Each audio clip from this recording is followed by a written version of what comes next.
Prabowo Subianto Djoyo Hadikusumo, lahir di Jakarta 17 Oktober 1951, adalah mantan Danjen Kopassus, pengusaha, dan politisi. Berasal dari keluarga ilmuwan dengan kakek seorang pendiri Bank Negara Indonesia, Margono Djoyo Hadikusumo, dan ayah seorang begawan ekonomi, Sumitro Djoyo Hadikusumo ini, Prabowo menghabiskan masa kecil dengan cerita-cerita kepahlawanan. Dengan panggilan kesayangan Gatot Koco dari sang kakek, Prabowo mewarisi nama Subianto dari sang paman yang gugur dalam pertempuran Lengkong di tahun 1946. Masa remajanya dilewati dalam masa pertempuran ideologi antara komunisme dan nasionalisme, PRRI dan pengungsian ke luar negeri. Sang ayah juga mendidik Prabowo agar tidak manja dengan mengirimkannya sekolah ke luar negeri. Di luar negeri jugalah Prabowo cilik kerap alami hinaan sebagai minoritas. Hinaan yang membawa rasa nasionalismenya makin mendalam. Kini, Prabowo makin serius menapaki karir di dunia politik dengan mencalonkan diri jadi presiden dalam pemilu 2014. Saya mencoba untuk bertanya secara hipotetis kepada Bapak. Hari pertama ketika Bapak, setelah Bapak dilantik jadi presiden, apa yang akan Bapak lakukan? Jadi kalau hipotesa Anda, kan saya menang. Jadi bukan hari pertama dilantik. Begitu saya tahu saya menang, saya sudah akan kerja. Jadi katakanlah tanggal berapa saya tahu saya menang. Ya sudah, saya akan kumpulkan tim saya. Satu, tim inti saya, mitra-mitra koalisi, ya kan?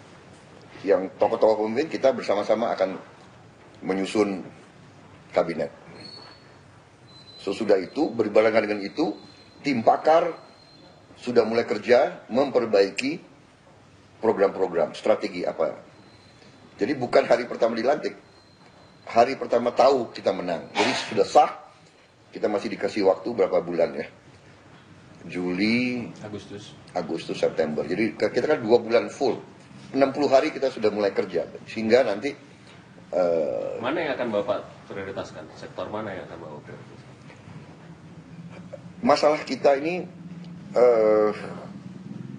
adalah masalah yang besar, jadi kita tidak bisa bilang satu sektor yang harus diprioritaskan. Pertama ya, yang saya harus dengan tim, kita harus evaluasi bagaimana caranya kita menghemat uang. Menghemat uang. Jadi di situ tantangan yang besar kita, bagaimana hal-hal yang tidak terlalu penting harus kita berani kita hemat. Untuk pertama, kedua, kita harus tingkatkan penerimaan negara, ya kan. Keempat, kita harus tutup peluang-peluang kekayaan, potensi-potensi kekayaan yang hilang. Ini kan yang jadi polemik sekarang, ya kan.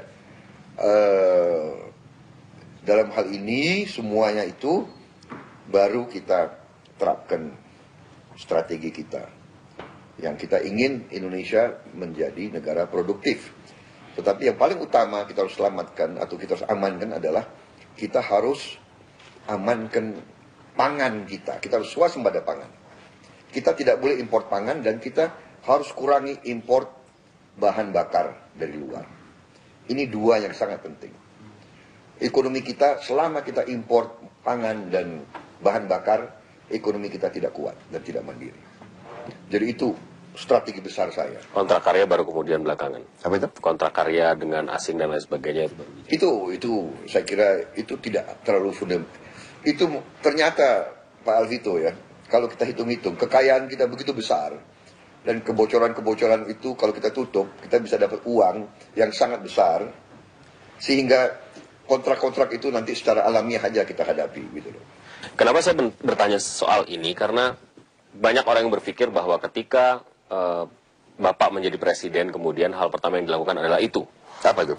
Ya, memperbarui kontrak karya dan lain sebagainya, karena ada kekhawatiran dari pihak asing Bapak akan menjadi presiden yang tidak friendly dengan mereka dan lain sebagainya. Saya kira itu sengaja dihembusi oleh orang-orang yang Agen lagi. Iya. Jadi kan saya berkali-kali saya bilang di mana-mana, saya akan mempertahankan kepentingan nasional Indonesia. Tapi kepentingan nasional Indonesia kadang-kadang harus mengakomodasi kepentingan negara lain. Kita butuh juga negara lain di Indonesia, kan begitu kan? Dan saya katakan bahwa ini urusannya urusan kita. Ya, dalam arti kebocoran anggaran itu kan di kita.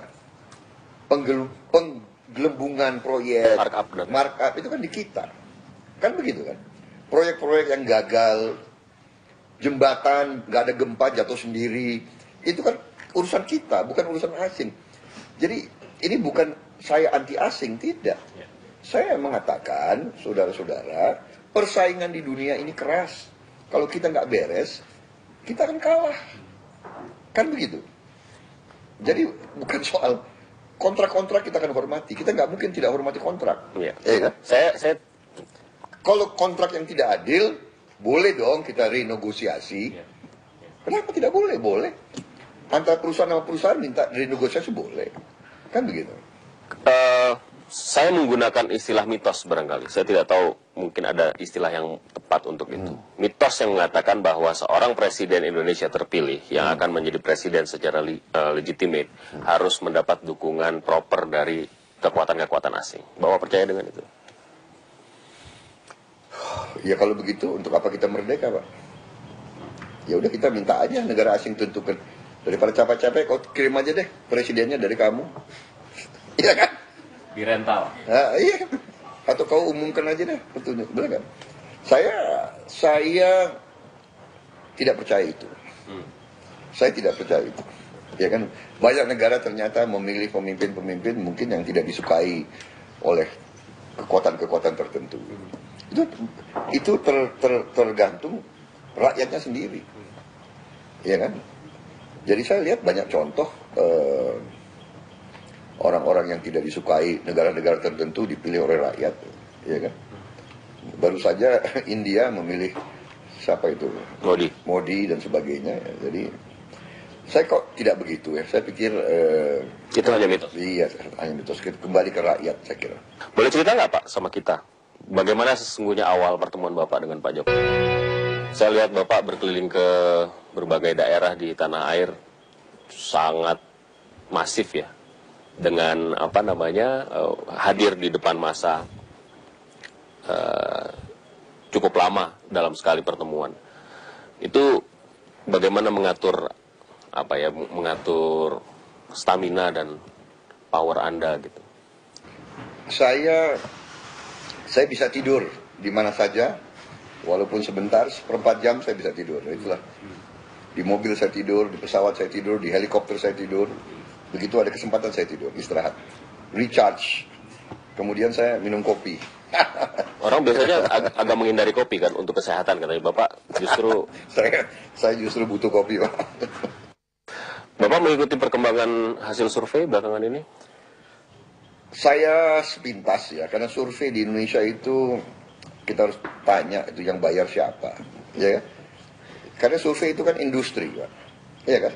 Ada orang yang hidup jualan survei gitu loh. Jadi ini yang repot. Kadang-kadang karena dia hidup jualan, ya ke klien dia harus kasih berita bagus, ya kan? Ke klien supaya ada harapan dan kontraknya diperpanjang terus gitu loh. Hasil survei menunjukkan bahwa elektabilitas Bapak dan Pak Hatta meningkat dalam in growing lah gitu ya. Walaupun belum bisa mengalahkan kompetitor Bapak, katanya begitu. Bagaimana tanggapan Bapak soal itu? Ya itu, saya bilang saya kok... Anda termasuk yang a priori terhadap hasil survei?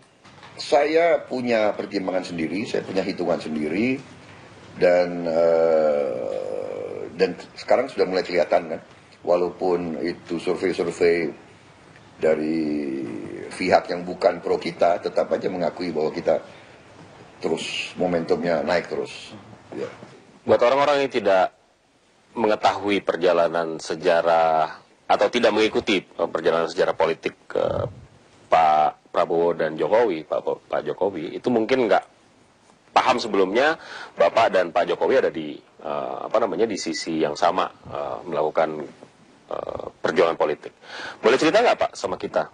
Bagaimana sesungguhnya awal pertemuan Bapak dengan Pak Jokowi? Saya ini kan Ketua Umum Asosiasi Pedagang Pasar.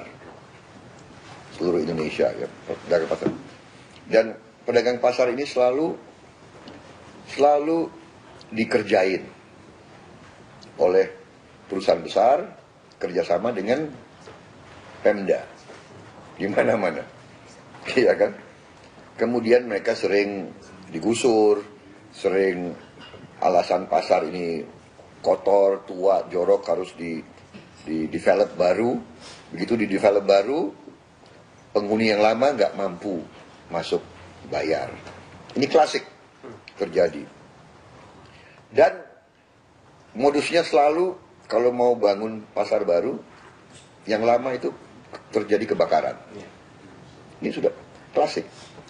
Kalau tidak salah, statistiknya adalah di seluruh Indonesia itu tiap bulan satu kebakaran di pasar.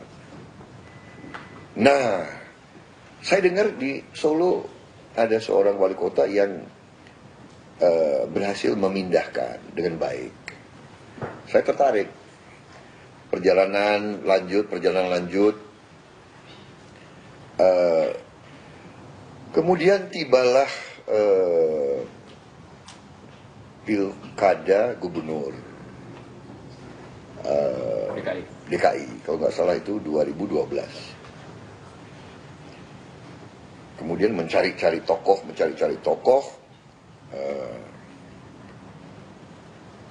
Ya waktu itu sebetulnya partai saya sudah mau dukung Pak Fauzi Bowo. Dan waktu itu kan saya masih punya semacam kerjasama dengan PDIP. Iya kan? Saya punya perjanjian tertulis. Jadi saya berpikir, dan di banyak tempat kita juga sebenarnya kerjasama dengan PDIP. Pak Jokowi kader PDIP, tetapi saya dengar PDIP juga tidak mencalonkan dia. Baru akhirnya saya ke Ibu Mega, saya meyakinkan Ibu Mega untuk dukung Jokowi, dan akhirnya kita juga cari wakilnya. Nah, terjadilah itu Jokowi dengan saudara Basuki. Jadi mastermind-nya sebenarnya Bapak? Si siapa namanya, Ahok itu. Iya, mastermind-nya adalah Bapak Jokowi. Ya, saya nggak mau ngaku mastermind, tapi begitulah kejadiannya. Jadi saya menggagas karena desakan anak muda ingin suatu wajah baru. Dan kita lihat, saya juga waktu itu ya saya terkesan juga ke situ, ke arah mungkin we need a new leader untuk Jakarta gitu. Indian, Bapak kemudian berkompetisi dengan dia. In the end kita berjuang keras, dia menang jadi gubernur, dan ujungnya dia maju melawan saya. Pertanyaannya kemudian, bagaimana perasaan Bapak? Ya, bagaimana ya perasaan saya kira saya juga manusia kan. Ya, manusia kan punya perasaan. Ya, tebak aja sendiri bagaimana perasaan saya. Iya kan? Terserah. Kalau Anda percaya dengan saya, Anda pilih saya. Kalau tidak, ya pilih yang lain. Nggak ada masalah bagi saya. Setelah Bapak menjalani proses berpolitik, apa yang menurut Bapak paling